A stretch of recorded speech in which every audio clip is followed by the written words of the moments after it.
Sa isang tahimik na baryo sa probinsya ng Batangas, kung saan ang buhay ay simple at puno ng katahimikan, isang kakaibang pangyayari ang gumulat sa mga residente isang gabi. Habang abala ang mga magsasaka sa pag-aani, napansin ng isang matandang lalaki na si Mang Isko ang isang liwanag na ilaw na bumaba sa langit. Hindi ito isang bituin ni isang eroplano. Ito ay isang hugis bilog na sasakyan na may kakaibang ningning na puno ng liwanag ang buong palayan, at ang mga hayop sa paligid ay nagsimulang umatungal at magtakbuhan. Dahan-dahang lumapag ang mahiwagang sasakyan sa gitna ng palayan ni Mang Isko. Sa takot at pagtataka, mabilis niyang tinawag ang iba pang taga-baryo. Nang magtipon sila, biglang bumukas ang isang pinto sa gilid ng hindi malamang sasakyan.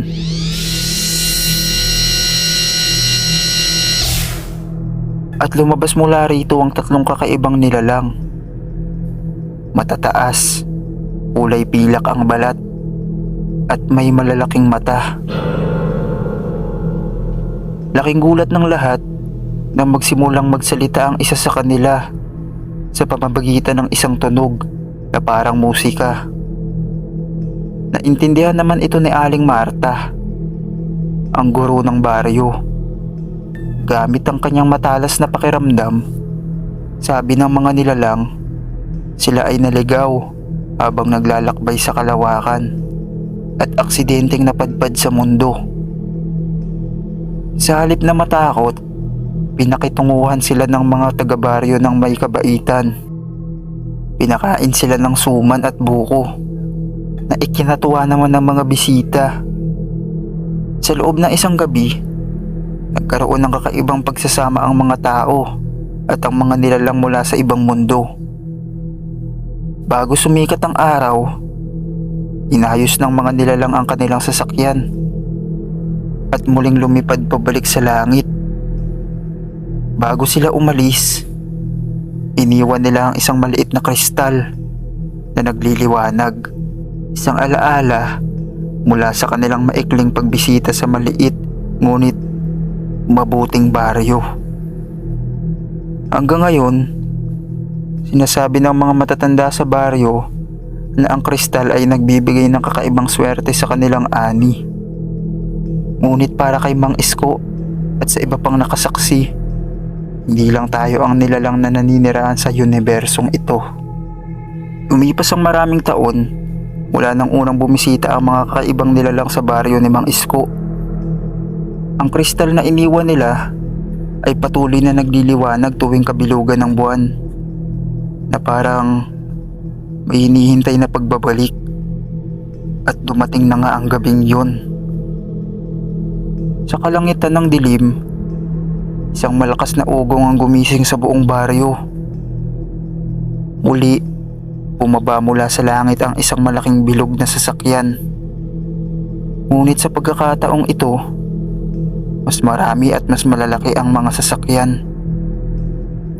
Sa halip na tahimik at mapayapa tulad ng unang beses, ang kanilang pagdating ay may dalang takot, sapagkat kasabay nito ang pagkawala ng kuryente at pagyanig ng lupa.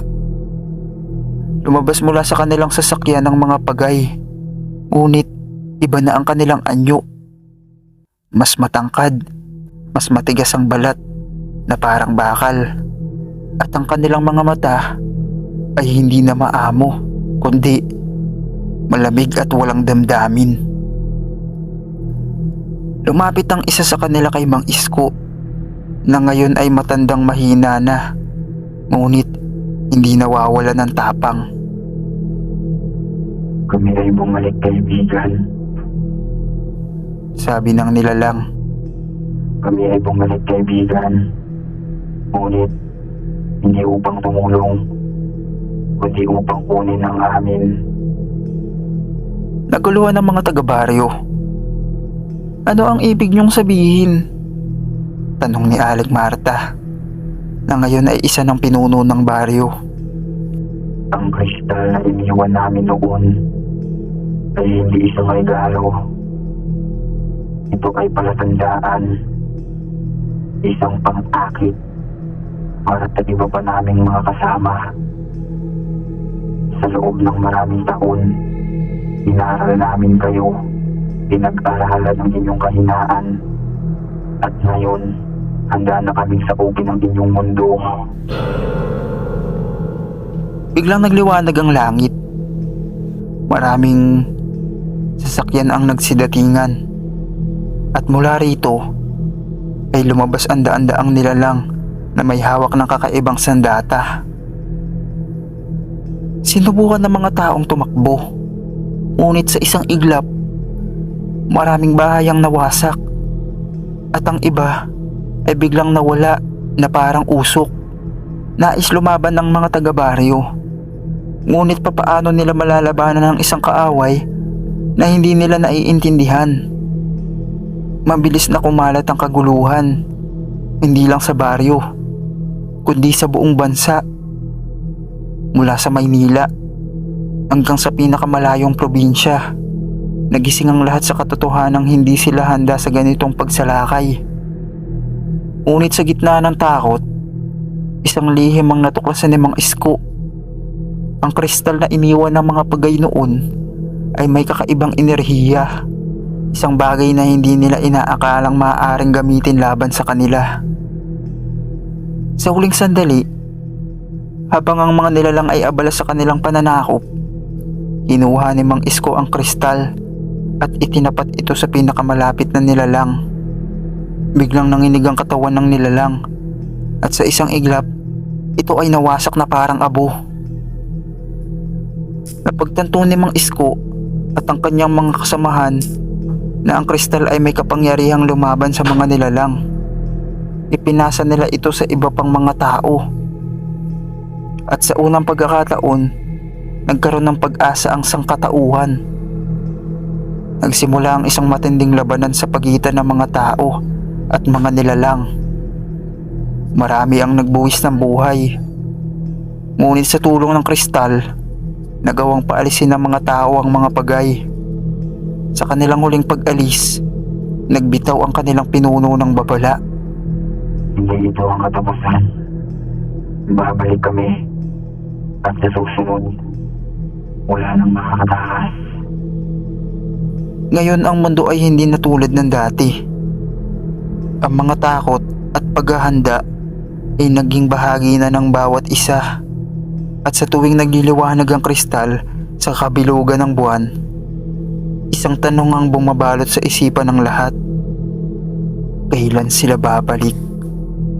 Makalipas ang ilang buwan, mula nang umatakay ang mga pagay, unti-unting nabuo ang isang lihim na hukbo ng mga tao mula sa iba't ibang panig ng mundo. Pinag-aralan nila ang kapangyarihan ng kristal at natuklasan nila na maaari nila itong gamiting sandata, isang enerhiyang kayang sumira sa teknolohiya ng mga dayuhan. Sa pangunguna ni Mang Isko, Aling Marta at ilang mga sundalo, nabuo ang hukbo ng liwanag. Isang grupo ng matatapang na kalalakihan at kababaihan na may hawak ng mga kristal na ginawang sandata.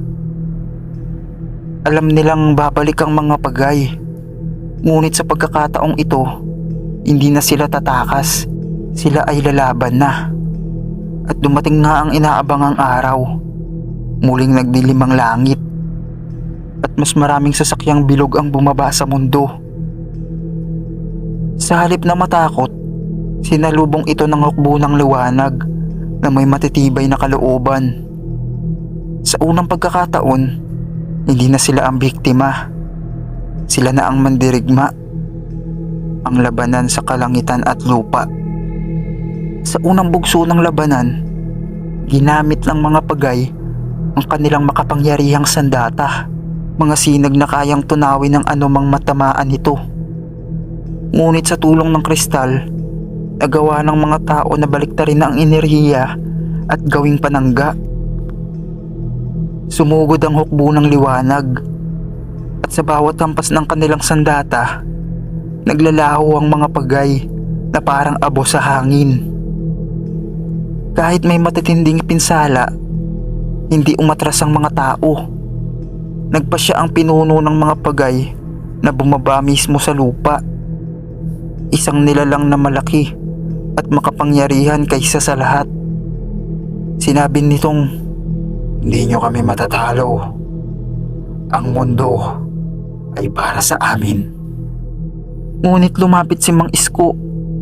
Dala ang pinakamalaking kristal at itinapat ito sa nilalang. "Ang mundo ay para sa mga nagmamahalan at nag-aalaga rito." Sa isang iglap, sumabog ang liwanag mula sa kristal at bumalot sa nilalang. Nagsimulang manginig ang lupa at isa-isang bumagsak ang sasakyan ng mga pagay. Nagsisigawan ang mga dayuhan, ngunit hindi nila magamit ang kanilang teknolohiya. Sa huli, isa-isang naglaho ang mga sasakyan sa langit at ang huling natira ay ang pinuno na dahan-dahang nalulusaw sa liwanag. Matapos ang matinding labanan, nagising ang mundo sa isang bagong liwanag.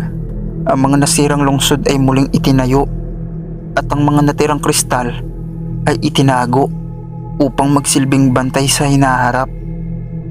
Si Mang Isko, bagaman matanda na, ay itinuring na isang alamat. At sa bawat gabing magliliwanag ang kristal sa langit, alam ng mga tao na hindi sila kailanman magiging mahina muli. At kung sakaling bumalik ang mga pagay, may isang bagay silang hindi kailanman matatalo: ang diwa ng pagkakaisa at tapang ng sangkatauhan.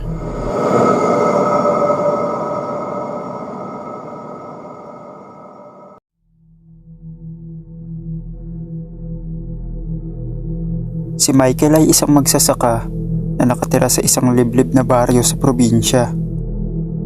Isang gabi, habang siya ay nasa bukid at nagbabantay ng kanyang pananim, napansin niyang biglang nagdilim ang bahagi ng langit kahit maliwanag pa ang buwan. Pumingala siya at nagulat nang makita ang isang malaking bilog na ilaw at tila lumulutang sa ere. Hindi ito isang bituin o eroplano o ano pa mang bagay na pamilyar sa kanya. Ang ilaw ay nagbabago-bago ng kulay. Mula sa mapusyaw na asul, naging luntian, tapos naging kulay pula.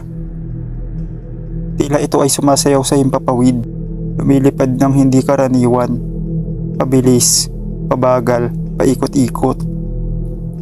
Dahil sa takot at pagkamangha, napaatras siya at napaupo sa damuhan. Bigla isang matinis na tunog ang nagmula sa paligid. Nararamdaman niya ang bahagyang pag-vibrate ng lupa sa ilalim ng kanyang mga paa.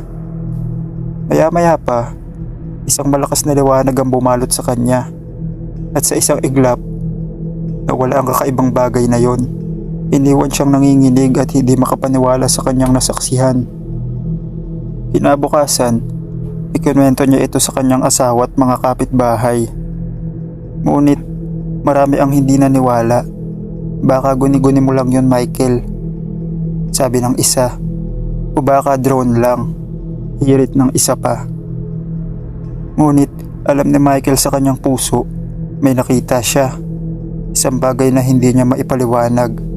At simula noon, tuwing tititig siya sa kalangitan, lagi niyang iniisip, babalik pa kaya sila?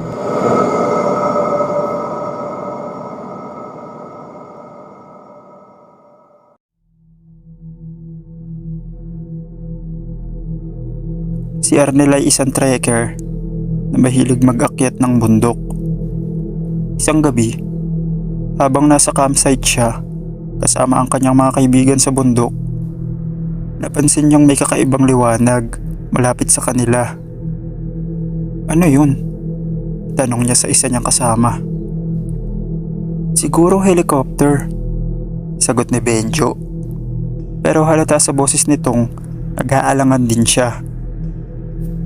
Habang tinitignan nila ang ilaw, unti-unti itong bumababa. Hindi ito bumagsak, parang dahan-dahang lumulutang pababa. Napansin nilang hindi ito ordinaryong sasakyan. Walang tunog ng makina, walang rotor blades, at higit sa lahat, paikot-ikot itong kumikislap ng asul, berde at pula. Nagdesisyon si Arnel na lumapit para tignan ito ng mas mabuti. Dahan-dahan siyang gumapang papalapit sa sasakyan. Nang sumilip siya, muntik siyang mapasigaw. Sa ibabaw ay may isang malaking bilog na metalikong bagay na tila nakalutang sa ibabaw ng lupa. Sa paligid nito ay mga anino na maliliit na nilalang na gumagalaw. Biglang isang sinag ang lumiwanag at tumama kay Arnel. Nanigas ang kanyang katawan. Pakiramdam niya ay para siyang hinihigop ng hangin. Pumikit siya sa takot at sa isang iglap bumalik siya sa campsite. Hindi niya alam kung papaano. "Arnel, ano nangyari sa'yo?" Gulat na tanong ni Benjo. "Hindi ko alam, pero sigurado akong hindi lang tayo nag-iisa sa mundong to," sagot ni Arnel habang nanginginig at pinagmamasdan ng kalangitan.